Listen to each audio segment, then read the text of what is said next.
Hi friends, எல்லாரும் எப்படி இருக்கீங்க? நான் இன்னைக்கு மனிதர்களுடைய சுற்றமும் நடப்பும் அப்படின்னு ஒரு கவிதை எழுதுறீங்க. அந்த கவிதை உங்களுக்காக.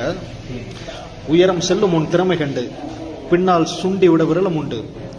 கல்வி இழந்தவன் ஞானம் பெற்றால் பொறுத்து கொள்ளுமா உறவும் என்று. இதுதாங்க இந்த உலக நியதியை. சிலர் பொறுத்துக்கிறாங்க, சிலர் பொறுத்துக்கிற மாட்டேங்கிறாங்க. ஏன்னா நார்மலா படிக்காதவன் எழுதுனா இவன் எப்படி எழுதுறான், நிறைய புத்தகங்கள் படிச்சானா எழுத முடியும் அப்படின்னு சொல்லி கேள்வி கேட்கிற உலகமா இருக்கு. ஏன்னா சில சங்கங்கள்ல இருக்கவங்க அப்படிதான் பேசுறாங்க.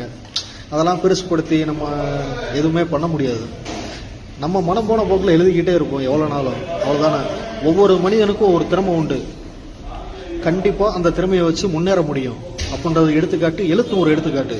அதை எல்லாருமே பயன்படுத்துங்க. நல்லா படிங்க. தமிழை உச்சரிப்போட படிங்க. என்று மண்புடன் தமிழன் பாலபாரதி.